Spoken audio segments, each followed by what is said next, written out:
ba yung mga bawal kainin kapag na-diagnose ka na ng hyperthyroidism? Ang sagot dyan, depende sa advice ng doktor nyo.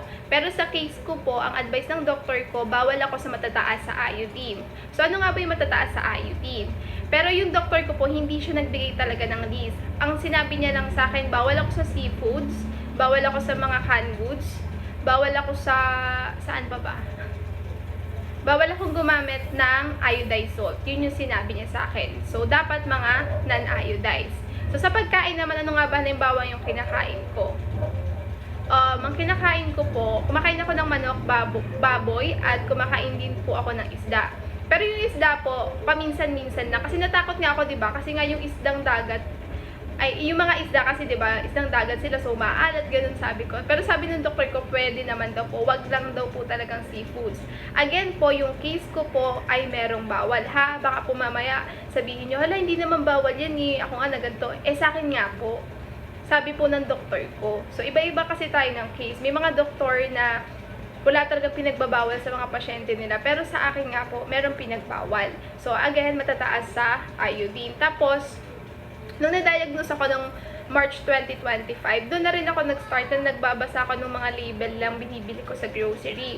Kasi sabi nung doktor ko, kapag pumunta ako ng grocery, basahin ko yung nasa likod ng mga ingredients. Kapag merong iodized salt, hindi ko na siya pwedeng kainin. Kasi nga, bawal nga ako sa mataas sa iodine kasi nga may hyperthyroidism na nga ako. Tapos, sa mga gulay naman, madalas mong kinakain kong gulay, talbos, alugbati, saluyot, spinach, yan lang po kadalasan. Okra, kalabasa, ano pa ba?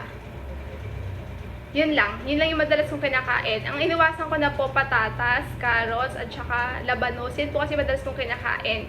Kasi meron daw po silang synthesis na nagiging dahilan para lalong maging overactive yung mga thyroid natin. So, correct me if I'm wrong, pero yun ang ni-research namin. So, iniiwasan ko talaga siya.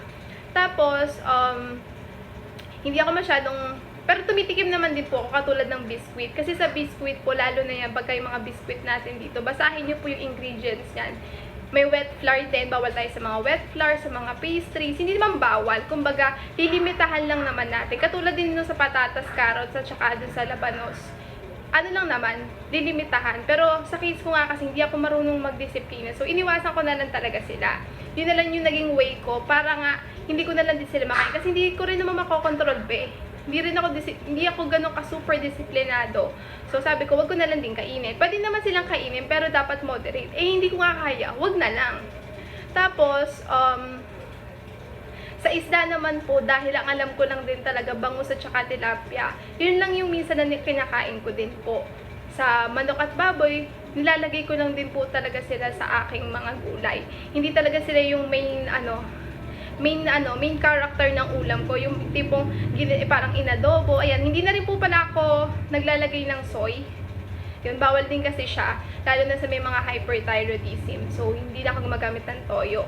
Hindi na rin ako gumagamit ng mga condiments like umami seasoning po. Talagang asin lang yung ginagamit ko. Kung gusto nyo pa yung malaman, you can search naman po sa Google. Marami kayong makikita doon. Pero depende nga po yan again, lalo na kung wala naman pinagbawal sa inyo yung mga doktor nyo, they go. Pero kung gusto nyo mag-research nga, matulungan yung katawan nyo, why not naman, 'di ba? Pero kung katulad ko kayo na diagnose na merong bawal, sumunod kayo, babe. So, ayun lang. Bye-bye!